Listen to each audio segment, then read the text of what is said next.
is around 458 billion shillings. The first question that comes to mind, which we have to resolve as a very serious arithmetic question, is how do we instill fiscal discipline, promote fiduciary responsibilities in these counties so that we end this issue of trade payables or pending bills. Mr. Speaker, I get tired. Every time we come here, we pass legislation. We pass motions. And when we pass those motions, implementing them becomes a heavy task. Like you deciding that you're going to go naked and climb Mount Kilimanjaro. It's not going to happen. You know, you'll probably die before you get to the top. So, Mr. Speaker, I have been thinking seriously about how do we solve this problem. And I wish the chair of Budget Committee was here. Because it boils down just looking at the Constitution. Mr. Speaker, if you look at the Constitution, from Article 212 to 214, on the issues of public debt, the only way that we can instill fiscal discipline in these counties and also the national government is first when we ourselves realize that the money that is owed by the counties, it is not those counties that owe them, it is taxpayers. Because you will have to get money from taxpayers to allocate that money to counties, and then they pay. So this is an issue of public debt. So pending bills in county government is public debt. It makes difficult for small business enterprises to be able to operate. So the most logical thing that we can do, Mr. Speaker, I'm happy that my sister, the Vice Chair of the Budget Committee, is here, is to look at the PFM Act. Look at the PFM Act and, in fact, amend Section 109 of the PFM Act. Because this constitution that we have in the country talks about the public debt and what can be charged to the consolidated fund or other funds. In this case, we've got the county revenue fund. So in this case, we need to amend the PFM Act so that we can be able to make sure that when we are now discussing CARA, when we are sending, sending money to counties, we redefine serious accountability. The term serious accountability, we redefine it in the law, such that when the money goes to the counties, the controller budget shall not release money unless that money is going to clear those trade payables or those pending bills. That is the only way that we'll be able to have fiscal discipline in this country. If we don't do that, Mr. Speaker, we'll end up being in debt, people will continue committing suicide, county governors will continue lining their pockets, you know, buying choppers, doing whatever they do best, you know, living a life that they would never otherwise live, because we are encouraging it, Mr. Speaker. You know, from that side of the aisle, I can see we've got about maybe 10 of so senators waiting to speak on this matter so that they can be seen to be sending money to their counties. But when it comes to the issue of accountability, we are failing. It is not only the county governments that are failing, but Parliament is also failing. It is not only the executive which is failing, but Parliament is the one which is failing. Because we have the power of the purse. But when we have the power of the purse, we play musical chairs because we do not want to be able to be rigid to ensure that when this 10.6 billion is going to Narok County, it clears the entire pending bills. Mr. Speaker, when I was in the mediation committee, I said this, and I strongly believe this, that the most important thing that we can do is that this additional money that we are sending, that money goes to pay pending bills or trade payables. That was issue number one. Issue number two, Mr. Speaker, is to be very strict when it comes to the sending of money from the controller budget to the counties.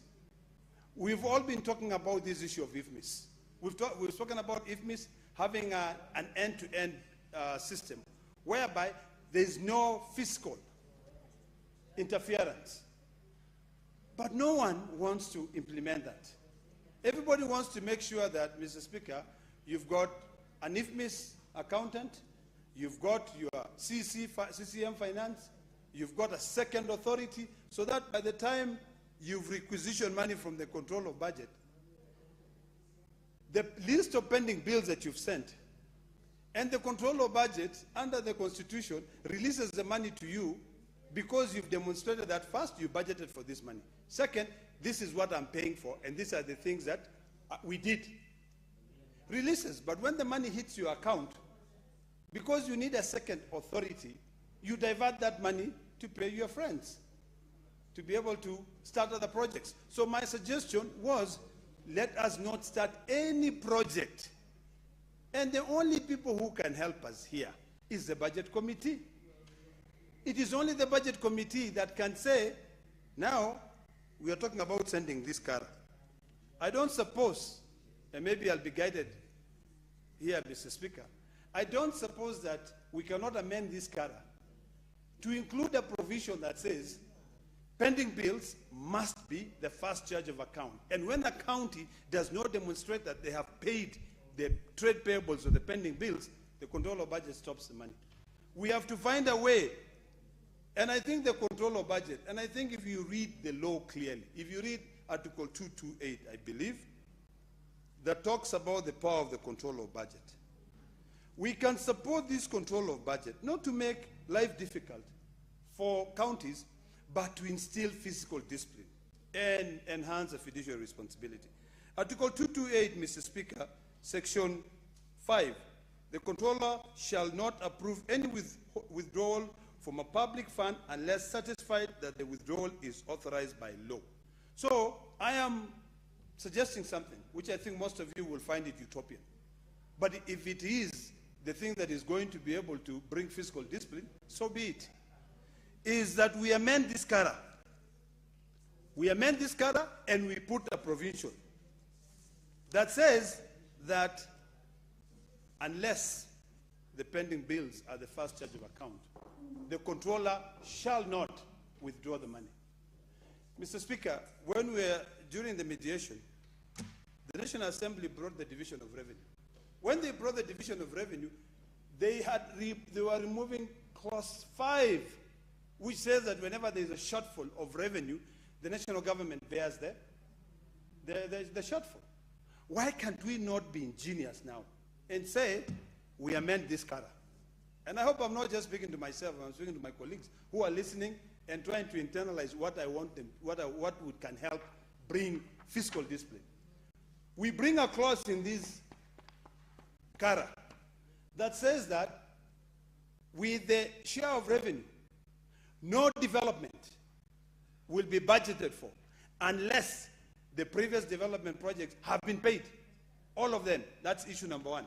Number 2, that the pending bills shall be the first charge of account. And when the pending bills are not the first charge of account, the controller budget should not release funds. That is what the Constitution says. It is a matter of interpretation, Mr. Speaker. So, Mr. Speaker, unless we want to continue playing musical chairs, unless we want to continue encouraging people to commit suicide, unless we want to continue encouraging corruption in these countries, we must now completely think outside the box. We must be creative on how we force a fiduciary responsibility. Otherwise, we'll all be here talking. Now my pending bills have gone to 753 to 6.6 billion. I'm glad, Mr. Speaker, that my good friend, Captain Robert, has just walked in. And I want to repeat what I just said so that Captain Robert can be able to hear. I think it's about time that we amend this CARA. Introduce a clause that demands that pending bills become the first charge of account. Number 2, that under Article 228, subsection 5 of the Constitution, which gives power to the controller of budget on releasing funds, that she shall not withdraw that money, send that money to the counties, unless it is supported by law. And the law now will be that these are the pending bills, this is what is going to pay, and we stop. The third one we can add into it is that no development, the entire development budget for the next financial year shall not be implemented until the previous financial year have been cleared and have been sorted out. Mr. Speaker, the Ministry of Transport, under the good leadership of C.S. Churchill, has moved so fast to clearing every pending bill in the road sector. So the bills that they are accumulating now, I think that they are budgeting. In fact, it gets even neater, Mr. Speaker. Kera have got a discipline, fiscal discipline, whereby they will not advertise a road unless they have money. Money has been transferred from Treasury to their accounts. So they have the money. Why can't we distinguish men and women in this house? Why can't we borrow from that and bring in fiscal discipline? That's the only thing we want. You know, PFM, I've always argued that the PFM Act, you know, should not be static. The PFM Act should be amended based on times. If we do that, Mr. Speaker, there's no reason as to why this country cannot be a first-class world, our country. All of us are happy when we come to Nairobi.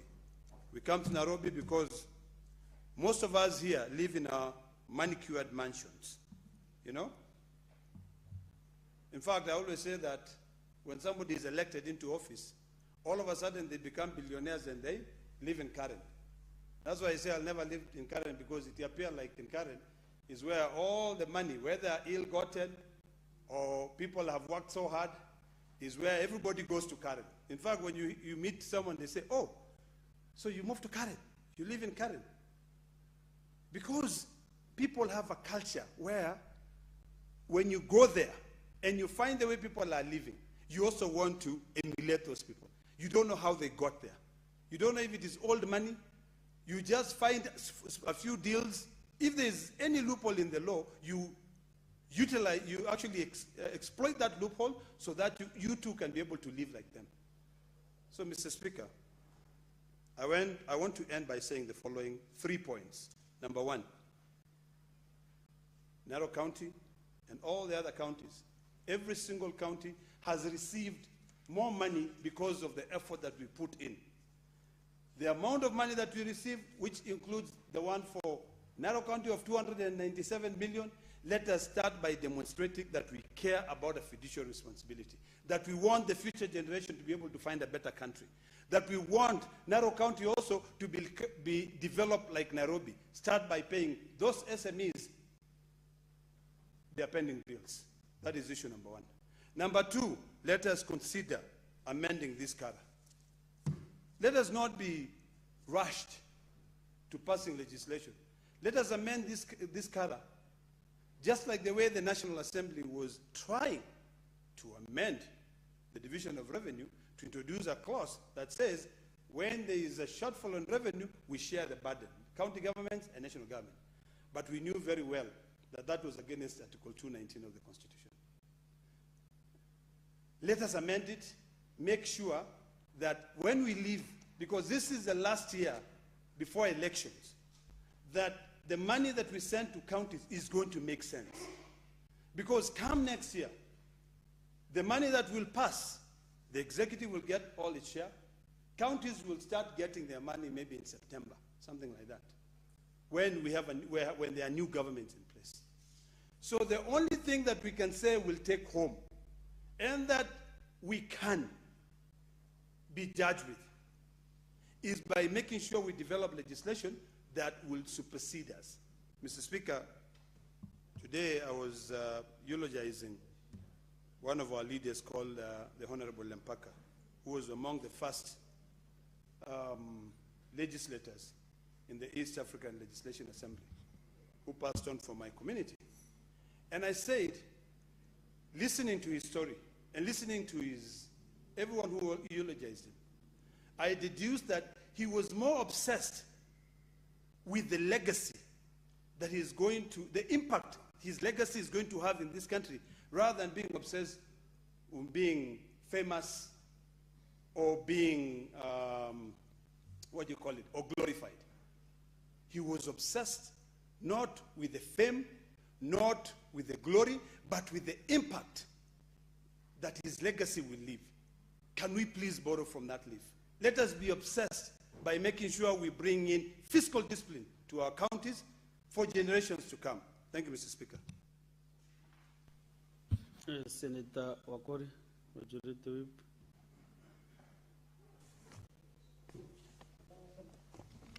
Thank you. Thank you, Honorable Speaker, for this opportunity to add sense onto this matter of the day on the County Allocation Revenue Bill 2026. And Honorable Speaker, is to appreciate the role of Senate in ensuring that Bungoma gets over 12 billion shillings. In essence, we are talking about 12.985 billion shillings, Honorable Speaker. And for the people of Bungoma to understand that the executive of Bungoma will be galloping or using 601 million shillings. That is to say that we expect the county government of Bungoma to work effectively for the people of Bungoma, to keep off their hands from the honey jar of the public, and ensure that the great people of Bungoma are satisfied with the service delivery given by the executive. Honorable Speaker, joining honorable members to say that we have indeed added value to the county governments is to insist, Honorable Speaker, that the monies allocated and the schedule given, Honorable Speaker, from the last financial year indicates that there is a tendency of bad banners from the executives of the Republic of Kenya's devolution centers for not paying CHPs, for not paying pending bills.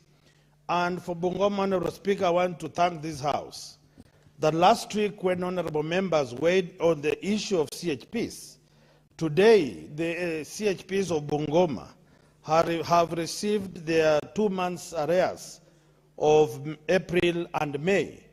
That tells you that a necessary noise, constructive criticism, will definitely push them to deliver. But that does not say that they have